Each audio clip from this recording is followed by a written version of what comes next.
Hoje vamos falar de um personagem que me lembra muito o próprio Ulquiorra de Bleach. Pois é, um personagem que tinha potencial de subir muito mais em sua patente e que, muito devido à sua própria personalidade e escolhas, acabou ficando estagnado no seu posto e número inferior ao de outros que poderia vir a superar. Sim, hoje falaremos sobre o Akaza ou o Hakuji, que é o nome humano do Lua Superior 3. Teremos polêmicas, simbologias dos ataques dele que você provavelmente não pegou, significados escondidos e muito mais. E pois é, também vamos falar aqui sobre coisas que dão a entender que o Akaza é bem mais forte do que as pessoas acham. E cá entre nós, eu não sou fanboy dele, eu não gosto muito disso, mas ele tem a maior velocidade de ataque dentre os Luas superiores e eu vou provar tudo isso aí mais pra frente. Então, E salve, salve rapaziadinha, muitos daqui do meu canal julgam Kimetsu como sendo uma obra mediana e eu acho isso de certa forma uma constatação um pouco injusta. Isso porque essa é uma obra que tem sim seus problemas, como muitas outras coisas, né? Mas que ela é bem divertida e tem alguns personagens bem interessantes, com um tema sólido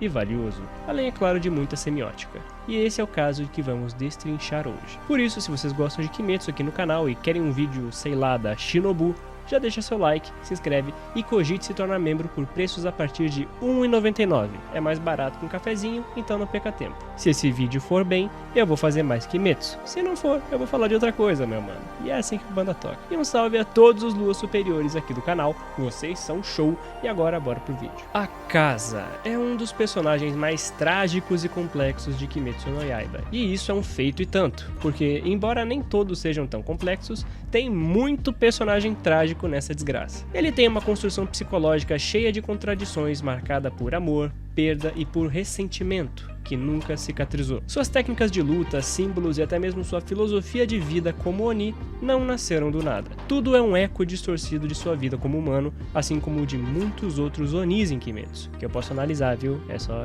pedir. Um passado com uma dor tão profunda que, mesmo após esquecer quem ele foi, ainda o acompanha como uma sombra, que se manifesta várias vezes durante sua luta contra Tanjiro e Gyu. E bora começar falando do combate. Seu estilo de combate, conhecido como Hakaisatsu, é baseado em artes marciais e no uso de seus próprios punhos, e só isso, sem truque, sem elementos, sem equipamento, sem nada disso. Ele só usa a mão. Nada de arma, truque, só corpo e força bruta. Esse detalhe, que poderia parecer apenas estético, remete diretamente à forma como ele enxergava a vida. A força verdadeira é aquela que se encara de frente, sem covardia e sem se esconder, direto e reto. Essa filosofia não é do nada e também não é aquele estereótipo chato do maníaco por lutas, que nem o Zaraki, sabe? E eu não falo isso de maneira pejorativa. Vamos falar agora sobre a relação do Akaza com a fraqueza. Como que ele enxerga essa questão da fraqueza. Akaza sempre odiou a ideia da fraqueza, mas esse ódio tinha dois lados. Quando humano, ele cuidava do pai doente e da Koyuki, que também estava doente. E isso lhe trazia uma dor, que não era desprezo, mas impotência. Ele não queria ser fraco, ele não queria se sentir frustrado. Ele não suportava vê-los se desculpando por algo que não podiam controlar. Era algo que ele não tinha o que fazer, e isso o perturbava profundamente. Essa raiva vinha de um lugar, tanto de afeto quanto de frustração, pela imponência de não poder ajudar e mudar a realidade com as próprias mãos. É por isso que ele buscava sempre se tornar mais forte. Ele acreditava que, se acumulasse muita força, ele poderia proteger os que amava das adversidades de um mundo injusto. Então, era um ideal altruísta. Sua verdadeira natureza sempre foi a de um cuidador, seja com seu pai ou com a Koyuki. O nome Koyuki, inclusive, pode ser lido como neve do amor ou amor nevado, algo que remete à fragilidade e pureza. Enquanto o nome humano de Akaza é Hakuji, que vem do kanji predominante que remete a governar, cuidar, trazer a ordem. Ou seja, já em seu nome nós temos uma grande pista de sua natureza protetora e benevolente. Por mais que ele faça isso por meios desesperados e, o cara rouba para conseguir prover. Seu sobrenome é Soyama, que é um sobrenome comum e significa montanha ancestral. Agora, quando ele se torna Akaza, ou Akaza, o significado do seu nome também é distorcido. Quando eu ouvi pela primeira vez, eu pensei que Akaza seria o kanji de Aka, que significa vermelho em japonês, e o Za, que remete a trono, sendo assim algo como trono vermelho. Pelo menos foi o que eu pensei. Algo como trono carmesim, que remete à sua crescente jornada sangrenta como Oni. Essa foi a minha interpretação naquele momento. Porém, eu me surpreendi ao saber que os kanjis não são de Aka, de vermelho, mas sim de Akaza. é tudo separado, que pode ser interpretado como o belo trono da caverna, que é completamente diferente do que eu achava que era. Embora talvez o trocadilho de AK com vermelho também possa ser intencional. Essa questão do trono da caverna, que é o que significa o nome dele, ao meu ver é uma interpretação de Akaza por ser uma criatura que é totalmente guiada por seus instintos, interiores e primitivos, como se os seus impulsos ocultos dominassem agora o indivíduo. Caverna dá aquela impressão de algo interno, algo interior, escuro, até porque agora ele é um Oni, ele nem pode ter luz do dia. Na minha leitura, eu também interpreto que isso possa ser uma referência a seu sobrenome, já que o antigo sobrenome dele era Montanha, né? É algo externo, sincero e claro, e agora como Oni, seu nome remete a algo interno, oculto e escondido. Mas essa é só a minha leitura sobre o simbolismo do nome do Akaza. A perspectiva de fraqueza do Akaza mudou muito depois de sua transformação em Oni. A fraqueza que antes ele via como algo a ser protegido, que essa também é a própria ideia do Tanjiro, passou a ser vista agora como algo vil, destrutivo, uma ameaça disfarçada. Até porque foi pela fraqueza dos humanos que envenenaram o poço que ele perdeu tudo que tinha. Toda a dor que ele sentiu em seu trauma veio a partir da fraqueza dos outros em sua covardia de atacar com veneno e não em um duelo justo. Quando humano, Akaza viu aqueles que amava serem tirados dele, não por inimigos mais fortes, e nem por sua própria fraqueza, mas por homens fracos, covardes que não tiveram coragem de enfrentá-lo com seus próprios punhos e recorreram a uma medida covarde: o veneno. Para ele, isso foi o auge da injustiça, não bastava perder a noiva e o sogro, ele os perdeu para aquilo que mais desprezava, para a covardia escondida atrás da fraqueza. Desde então, esse ato se tornou um símbolo de tudo que é baixo, de tudo que foge do confronto direto. E é por isso que, como demônio, mesmo depois de se esquecer do seu passado e de todo o ocorrido em sua vida humana, isso foi algo que marcou tanto ele que ele ainda se agarra ao combate corpo a corpo e também a uma certa virtude de duelo, quase como uma forma de exorcizar aquela mágoa invisível, como se cada luta fosse uma afirmação de que sua verdadeira força só existe quando é colocada à prova, sem artifícios e nem truques. Existe sim um pouco de virtude no Akaza em comparação aos outros Onis. Agora, o que ele não percebeu ou esqueceu, e que como demônio se tornou ainda mais distorcido, é que todo esse ódio não era contra os fracos, era contra si mesmo, seu passado humano. Ele novamente não estava lá para proteger e mesmo se tivesse, não tinha o que fazer. Todas as cartas do destino do Akaza foram dadas como se ele não tivesse nenhum livre-arbítrio, não tinha o que ele fazer, não teria como ele saber que a água estava envenenada e nem curar o próprio pai. Tudo isso parece que já estava premeditado e ele tinha que aceitar os eventos e não lutar contra eles. Ele poderia até lutar contra os eventos, mas isso de todo modo ia frustrar ele, porque ele não conseguiria resolver. São coisas que não dependem única e exclusivamente da força dele, envolve uma série de outros fatores. E agora bora falar um pouco das habilidades dele.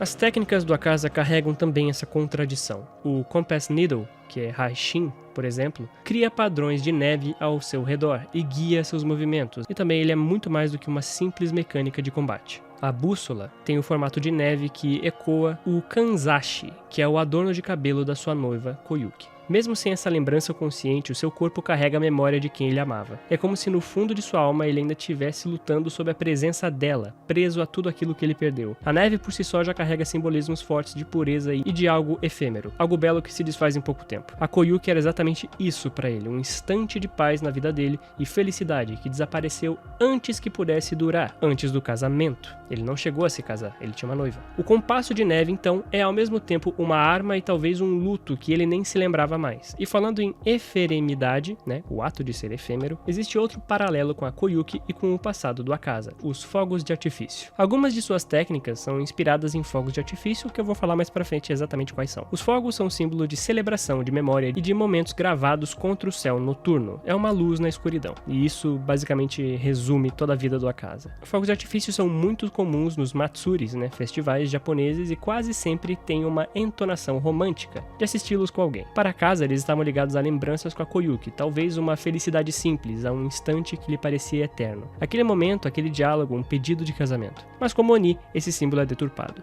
Os fogos, que antes representavam alegria, se transformaram em golpes devastadores, explosivos e que iluminam apenas a destruição. É uma total subversão. O mesmo céu que guardava uma lembrança de amor agora testemunha a violência que nasceu de sua perda. E um grande detalhe, que é bastante interessante na minha opinião. O Akaza nunca devorou mulheres, mesmo sabendo que elas eram mais nutritivas para os Onis e essenciais para que ele se tornasse ainda mais forte. Essa é uma contradição profunda na psique dele. Ele ainda buscava obsessivamente a força e desprezava os fracos, ainda lutando contra guerreiros cada vez mais poderosos, mas ele se recusava, consciente ou não, a consumir aquilo que mais aceleraria o seu crescimento. É como se em algum lugar escondido em sua alma ainda existisse um eco de amor por Koyuki, uma barreira invisível que o impedia de ultrapassar esse limite. Por mais que sua filosofia demoníaca fosse força acima de tudo, sua humanidade deixava escapar essa fissura. Ele não cruzava a linha de devorar a mulher. Ele não era capaz de transformar mulheres em alimentos porque no fundo ainda associava a figura feminina àquilo que mais havia amado e perdido. Essa recusa silenciosa é talvez a maior prova de que, por trás do ódio da violência, a casa ainda tinha um pezinho ali no seu lado humano. Muito, muito discreto. Nem que fosse alguma célula que se recusava a assumir. Ou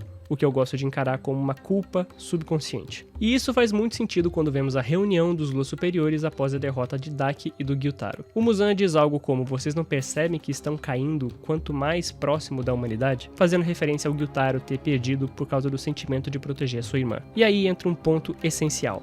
A casa não é apenas uma figura isolada, mas um reflexo da própria filosofia ampla dos Onis em Kimetsu no Yaiba. Isso se repete algumas vezes. E existe sim, neles, um certo darwinismo social. Apenas os mais fortes merecem sobreviver e evoluir. O Doma afirma que não existe nada além do corpo e que ao morrer nada resta. O Kokushibo, o Goat, se transformou em um demônio para escapar da velhice e da deterioração do corpo, agarrando-se à força física como se fosse a única forma de eternidade. Todos eles compartilham essa visão materialista, em que força é sinônimo de existência e permanência, o oposto da Koyuki e da humanidade. E a casa se encaixa perfeitamente nesse paradigma. Sua obsessão por derrotar os fortes e desprezar os fracos não é só pessoal, mas também parte dessa lógica de sobrevivência. Para ele, vencer é provar que sua vida, sua existência ainda tem sentido. No entanto, isso contrasta diretamente com o que os humanos em Kimetsu no Yaiba experimentam. Visões de gerações passadas, memórias, descendentes, a ideia de reencarnação e espiritualidade. O próprio final de Kimetsu tem esse tema de legado, de você deixar alguma coisa para a próxima geração. Para os humanos existe sim algo além do corpo, além da força física, a continuidade da alma e o legado invisível que eu já falei. E essa é a ironia cruel da trajetória do Akaza. Ele, que mais do que ninguém lutou para proteger os outros e buscou um sentido para sua força, acabou preso em uma filosofia que nega tudo que poderia lhe trazer paz. Enquanto os humanos encontram consolo em memórias e reencarnações, os demônios se agarram apenas ao corpo e ao material, algo que não existe virtude, a selva, a lei do mais forte. E no caso do Akaza, nossa, muito difícil de falar isso. E no caso do Akaza.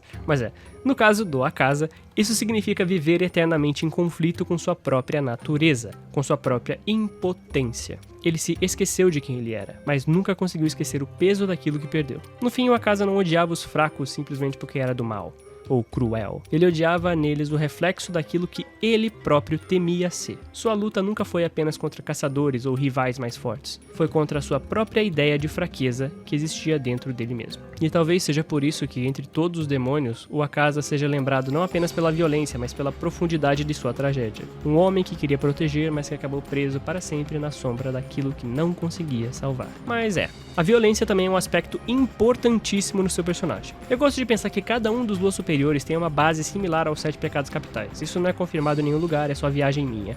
Mas quando você lembra que o Kokushibo era movido pela inveja do seu irmão e o Doma tinha a gula por mulheres cada vez mais nutritivas, nesse meio, o Akaza com certeza representaria o pecado da ira. A ira desenfreada que eliminou todos os inimigos mais fracos que ele. A ira da frustração de perder tudo que mais amou. É claro que os outros Onis também têm outros pecados, mas aqui o foco é o nosso da casinha, né? Mas agora bora falar sobre a polêmica, mano. A casa é o Oni mais forte? Vamos falar um pouquinho sobre isso aqui. Vamos ver até onde dá pra forçar a força desse cara. A ira com certeza é um denominador importante quando pensamos no Akaza dentro da hierarquia de poder dos Luas Superiores. O quão forte ele realmente é? Bom, em questão de atributo, o Akaza é realmente muito absurdo, tanto em poder destrutivo, como vimos pelo estrago que ele fez durante o Castelo Infinito, mas eu acho que o principal atributo a se ressaltar aqui é a velocidade de ataque mesmo. Sim, ele é rápido, muito, muito rápido, principalmente com a velocidade dos golpes desferidos, e eu não tô exagerando quando eu falo que ele tem ataques mais rápidos que o do Kokushibo, e vocês devem estar achando que eu sou maluco, né? Mas cara, isso foi comprovado no Fanbook 2 de Kimetsu, então é confirmado. Soma esse poder destrutivo que ele tem com a altíssima velocidade de ataque e com a bússola que garante que ele possa acertar ataques ainda mais precisos, e você tem aí um oponente absurdo. Mesmo que o inimigo do Akaza consiga acertar alguma coisa no Akaza e burlar a bússola de defesa, que é quase automática, o inimigo ainda precisaria fazer isso diversas vezes até cortar a cabeça, porque a regeneração dele também é absurda. E mesmo que ele corte a cabeça, a gente viu o que aconteceu, né? Então, cara, parando pra pensar, ele é realmente muito brabo, até se comparado ao Kokushibo e ao Doma. Ele tem uma vontade de viver tão absurda que ele continua lutando e evoluindo mesmo sem cabeça. Isso é um feito bem absurdo desse verso de resistência, algo que o Doma não conseguiu fazer. E ele conseguiria lutar sem cabeça porque ele continuaria usando a bússola para identificar os inimigos ao redor e se protegendo. Ele é basicamente uma máquina de matar ambulante e sem qualquer consciência. E claro que ele chegou nesse ponto sem ter que devorar nenhuma mulher. Mais uma vez, ele não usou o principal farm daquele verso, daquele sistema de poder. É o centro de nutrientes para a evolução dos Onis, e ele não usou. Enquanto o Doma era literalmente um farmador de devorar só fêmea, o cara focava literalmente só nisso. Então, cara, o Akaza é realmente muito absurdo, e em nível de poder eu colocaria ele parelho com o Lua Superior 2, tá? Mas é só em nível de poder. Akaza e Doma são muito diferentes e eu julgo o Doma como sendo um counter muito bom do Akaza, pela questão do ar não ser fácil de se defender, mesmo com o auxílio da bússola. Não é um ataque simples ou em projétil, é em área. Mas sim, a velocidade de ataque do Akaza já provou ser muito superior à do Doma, então eu diria que tem luta, mas que pela matchup ser bem específica, o Doma acaba tendo vantagem pelos golpes em área e podem congelar e debilitar o Hakaisatsu. E bom, agora bora falar um pouco dos golpes do Akaza, mais especificamente a simbologia e coisas que você pode não ter percebido. A começar pelo que eu acabei de falar, o Hakaisatsu, que significa morte destruidora. Os kanjis de Hakai aparecem em textos budistas como romper ilusões ou quebrar a roda do sofrimento. Akaza, como Oni, distorce esse conceito e, em vez de romper a ilusão para alcançar a iluminação, ele rompe vidas para impor força. Ele continua dentro daquele ciclo. Com isso, o Akaza tem a capacidade de gerar ondas de choque destrutivas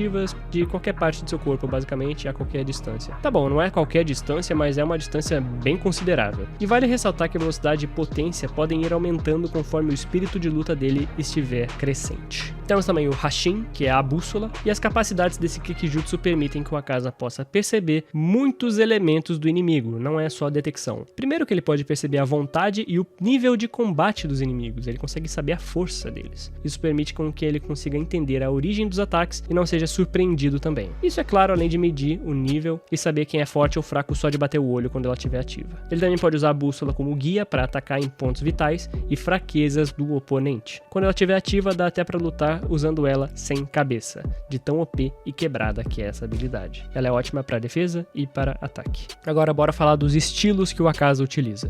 A começar pelo Kushiki, o estilo vazio. Vazio é um termo frequente nas habilidades do Akaza e os kanjis remetem a um conceito fundamental no budismo, o vácuo, a inexistência intrínseca de todas as coisas e também o vazio do próprio ego. É claro que no caso do Akaza, nós temos esse conceito distorcido e feito de maneira irônica por ele ser um Oni, algo fadado a ficar no plano material, movido basicamente por ego. E vazio remete ao kanji Ku, enquanto o kanji Shiki vem de método ou estilo, e tem outros dois estilos aí que o Akaza mostra. O Hanshiki, que é o estilo do caos, da rebelião, e o kanji Han remete exatamente a isso, basicamente a quebra de ordem em um ato de rebeldia. E por fim nós temos o Meshiki, o estilo da aniquilação ou extinção. O kanji é de Metsu e ele é um dos 4 selos do budismo. Essa aniquilação ou extinção é presente na referência do próprio Nirvana, que é interligado à extinção do sofrimento, a paz final que o Akaza quer dar a seus oponentes e que na verdade não sabe o motivo do porquê faz isso e continua lutando. Agora temos 2 ataques que têm uma referência similar na história do Akaza, o chamado Kyakushiki Ryusen Gunko e o outro é o Ryusei Seirin. Primeiro, Ryusen Gunko vem de fluir, clarão súbito e grupo de luz. Basicamente é um monte de luzes fluidas em constante explosão, ou seja,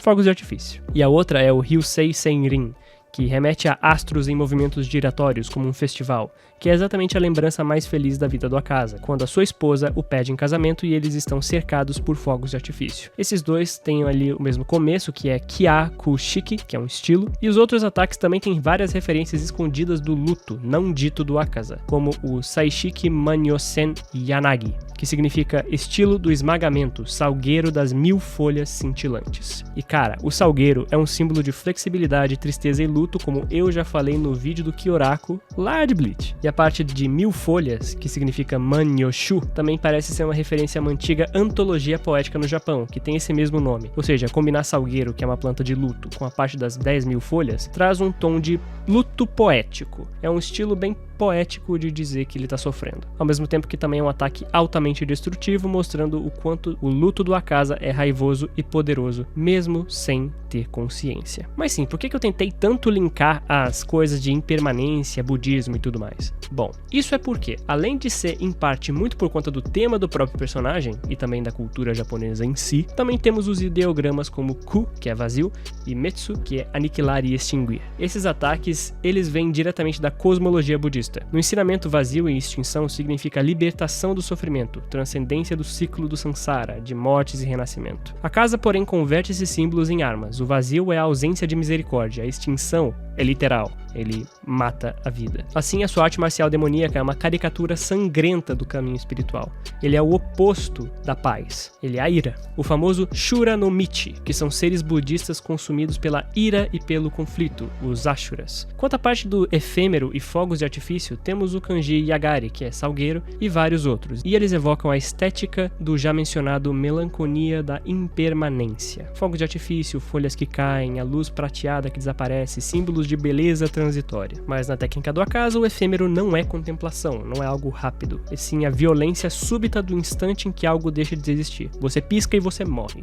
Um ataque em falso e acabou a luta. E o Akaza tem muitos ataques, cara, muitos ataques, como eu disse anteriormente. Todos eles seguem essa linha de seu passado remetendo muito à perda de suas lembranças mais queridas, as quais ele ironicamente não se lembra. Parece que todo o tema de ser um Oni tem como principal objetivo você se afastar da sua humanidade. Isso é pra todos. Até o momento em que você começa a evoluir para outra coisa, algo ainda mais além de um mero Oni. Mas durante essa aprovação, para você transcender, você precisa apagar completamente o ego humano que você ainda possui, ou possuiu. No caso do Kokushibo, ele teria que largar a sua vaidade e tudo que ele mais se importou e que ele reconhecia como sua virtude, ainda que distorcida. Ele não consegue fazer isso ao ver a si mesmo refletido, e entra em negação com seus ideais humanos. No caso do Akaza, eu tô falando muito isso no caso do Akaza. No exemplo do Akaza, ele não conseguiu superar as suas lembranças do passado, os valores de sua esposa e seu mestre que havia esquecido por causa do Muzan. E essa recusa em continuar pelo caminho da violência o fez voltar-se para o lado humano de se arrepender. Esse arrependimento foi seu regresso na cadeia de evolução de Oni. E se não fosse por isso, ele teria continuado a evoluir sem parar e alcançado patamares ainda mais elevados na hierarquia do Muzan. Ele poderia sim superar a fraqueza da cabeça e com isso sua provável única fraqueza seria o próprio Sol,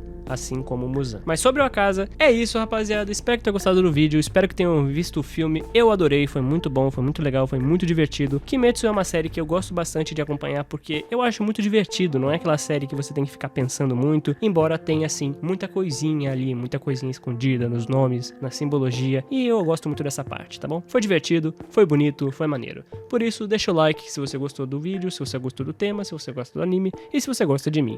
Então é isso aí, muito obrigado a todos pela presença, por ser essa pessoa maravilhosa e tchau!